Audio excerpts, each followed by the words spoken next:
আসসালামু আলাইকুম, আশা করি আপনারা ভালো আছেন। স্বাগত জানাচ্ছি নতুন একটি ভিডিওতে। আজকের এমন একটি ভিডিও আপনাদের সামনে হাজির হয়েছি।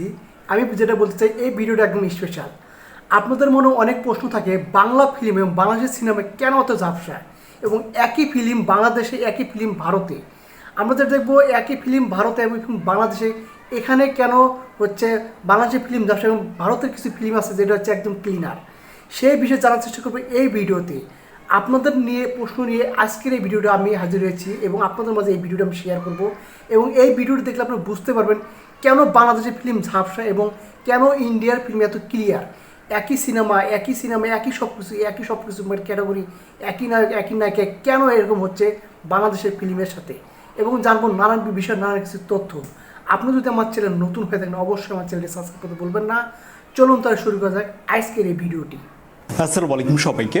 আজকে আমরা যে বিষয়টা নিয়ে কথা বলবো, আমার মনে হয় এর আগে এই বিষয়টা নিয়ে কেউ কথা বলেনি এখন পর্যন্ত ইউটিউবে। দেখেন, আমাদের বেড়ে ওঠা বা আমাদের ছোটবেলা কিন্তু কেটেছে বাংলা সিনেমা দেখে। কিন্তু একটা ব্যাপার কি আপনারা খেয়াল করেছেন, বাংলা সিনেমাতে এক ধরনের একটা ভিনটেজ ভাইব, এক ধরনের একটা আপনার গ্রেইন স্ক্র্যাচ ওভারলে আমরা দেখি, যে এক ধরনের ডাস্ট ইফেক্ট আমরা দেখি, অনেকটা আনক্লিয়ার বলবেন অনেকে।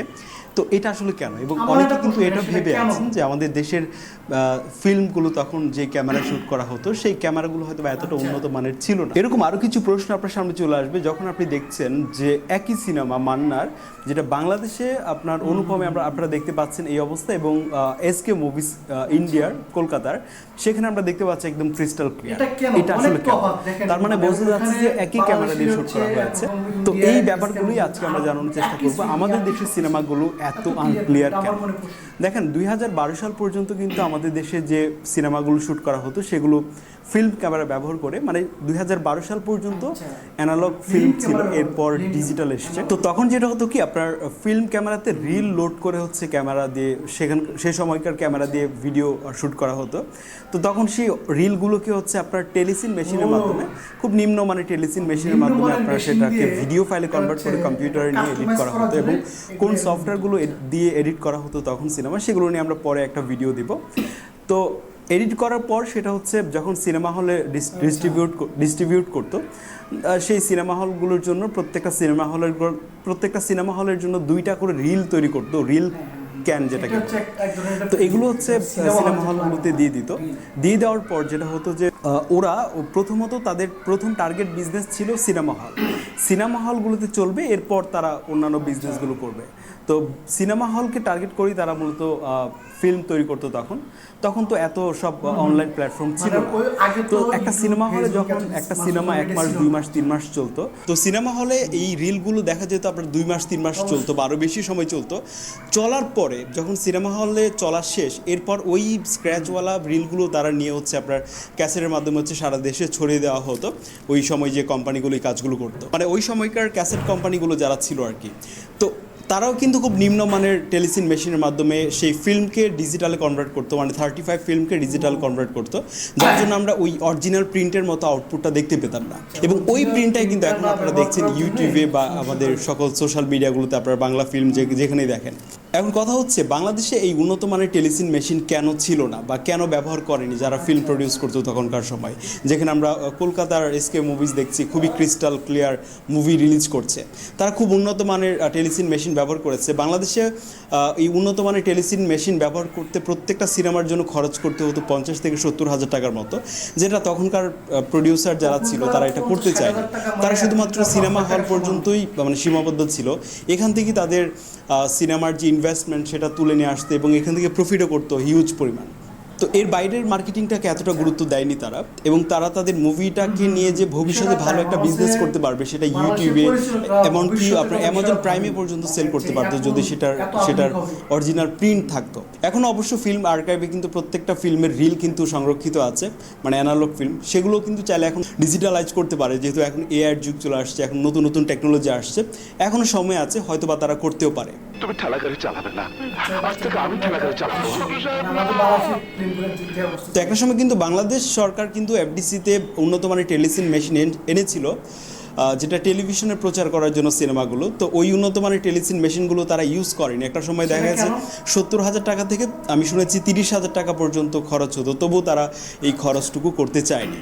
তো এই ছিল কারণ, যার কারণে হচ্ছে আমাদের অ্যানালগ ফিল্মের 35 ফিল্মের হচ্ছে এই অবস্থা ছিল। এবং একটা ব্যাপার আমার সাথে হয়তো অনেকে অ্যাগ্রি করবেন, সেটা হচ্ছে আমরা না ওই ধরনের আপনার ভিজুয়াল, ওই ধরনের একটা ভিনটেজ স্ক্র্যাচড যে ভাইব, ওই ভিজুয়ালটাই না আমরা দেখি অভ্যস্ত হয়ে গেছি, ইউজড হয়ে গেছি। এবং ওইটা দেখে আমরা আমাদের মধ্যে একটা নস্টালজিক ফিল আসে এবং এটাতে আমাদের একটা ভালো লাগা আলাদা কাজ করে।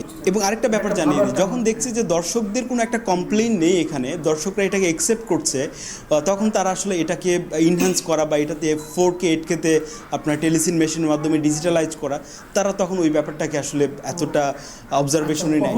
সো এই ছিল ব্যাপার শেয়ার করার, মনে হলো যে ব্যাপারটা আপনাদের সাথে শেয়ার করি। যারা আমাদের রেগুলার কন্টেন্ট দেখে অনেক হয়তো বোর ফিল করেন, তাই মাঝে মধ্যে চেষ্টা করবো এরকম ভিডিও নিয়ে আসার, অনেক ইনফরমেটিভ হতে পারে যা আপনাদের জন্য হয়তো বা। যে ইউটিউবে আছে এরকম কিছু গান যার লিঙ্ক আমি ডেসক্রিপশন বক্সে দিব, আপনারা চাইলে দেখতে পারেন। সো কোনোভাবে যদি আপনি আমাদের চ্যানেলে প্রথমবার এসে থাকেন, সাবস্ক্রাইব করে ফেলতে পারেন আমাদের পরবর্তী ভিডিওগুলো। আশা করি আপনাদের এভাবেই ভালো লাগবে। পুরো ভিডিও জুড়ে আপনাদের সাথে ছিলাম আমি আদনান, এবং আপনি দেখছিলেন tech Banga. This is Adnan signing out. I will see in the next one. আসসালামু আলাইকুম। যাই হোক, সম্পূর্ণ ভিডিওর কিন্তু অবশ্যই আমি দেখতে পেলাম, আপনাদের ভিডিও শেয়ার করলাম। একবার চিন্তা করা যায় বিষয়টা, মানে ভারতের ফিল্ম একই বাংলাদেশের ফিল্ম বা একই সব কিছু, যেখানে নায়কও এক, নায়িকাও এক, সব কিছু এক, কিন্তু বাংলাদেশের যে ফিল্মের অবস্থা এবং ভারতের যে ফিল্মের অবস্থা অনেক তফাৎ। এখানে বাংলাদেশের কিন্তু একটা ফিল্ম, একটা গান দেখলে কেমন একটা ঝাপসা ঝাপসা এবং অনেক ধরনের দাগ স্পট দেখা যায়। সেখানে একই ফিল্ম যেটা ইন্ডিয়া, যেটা ভারতে দেখা যাচ্ছে একদম ক্লিন। সেটা কেন? সেটা বোঝা যাচ্ছে হলো আগের যে সিনেমা যে ক্যামেরাগুলো ইউজ করছে সেগুলো হচ্ছে অ্যানালগ সিস্টেম ছিল, এবং সেই ফিল্মগুলো হচ্ছে ভিডিও করার ফলে ভালো একদম ভালো মেশিনে তার কনভার্ট করা হতো। সেই কনভার্ট করার মাধ্যমে এই ফিল্মগুলো এত মানে বাংলাদেশের জন্য এক ফিল্ম হতো, ভারতের জন্য আরেক ফিল্ম হতো। বিষয়টা হচ্ছে তেমন। কারণ ভালো ক্লিন ফিল্ম করতে অবশ্যই বেশি টাকা কস্ট এবং বেশি টাকা ইনভেস্টের প্রয়োজন হতো পরিচালক, ওই সময়কার পরিচালকদের। কিন্তু বাংলাদেশের পরিচালকটা এই বিষয়টা চিন্তা ভাবনা করতো না। বিষয়টা ভাবতো বাংলাদেশের ফিল্ম যখন এত মানে ঝাপসা বা নানান ধরনের সমস্যার জন্য বাংলাদেশের পাবলিক খাপিয়ে নিচ্ছে বা এদের সাথে তাল মিলিয়ে নিচ্ছে, সেখানে তো আমার এত টাকা ইনভেস্ট করার কোনো প্রয়োজনই নেই। সেখানে ভারতের হচ্ছে একই ফিল্ম, একই সব কিছু, সেটা চিন্তা ভাবনা করতো। হ্যাঁ, অবশ্যই দর্শককে এবং ভালো ক্লিন বা ভালো পিকচার, ভালো ভিডিও দিলে অবশ্যই দর্শক যেটা স্বাচ্ছন্দ্য বোধ করবে, সেদিক দিয়ে চিন্তা ভাবনা করে ভালো টাকা ইনভেস্ট খরচ করে সেই ফিল্মে তারা ভালো একটা ক্লিন মেশিনের দ্বারায় কনভার্ট করতো। যেটা হচ্ছে এখনও কিন্তু আমি যেটা দেখলাম, আমি স্কাই মুভিতে যেটা আমি দেখলাম ভারতের একটা চ্যানেলে, সুন্দর একটা মান্না একটা ছবি, এবং একই সিনেমা যেটা আমি দেখলাম হচ্ছে অনুপমে, একদম হচ্ছে রাত দিন তফাৎ। সেই বিষয়টা চিন্তা ভাবনা করে আপনারা বুঝতে পেরেছেন আজকের ভিডিওটি, কেন বাংলাদেশের ফিল্ম ঝাপসা এবং কেন ভারতের ফিল্ম এত ক্লিন। যাই হোক, আপনারা অবশ্যই ভিডিও দেখে ক্লিয়ার হয়েছেন বিষয়টা কোথায় থেকে সমস্যা হয়েছিল। যাই হোক, আজকের ভিডিওটি যদি ভালো লাগে তাহলে অবশ্যই আমার চ্যানেলটি সাবস্ক্রাইব করবেন। দেখা হবে নতুন কোনো ভিডিওতে। ভালো থাকবেন, সুস্থ থাকবেন। Bye bye, tata.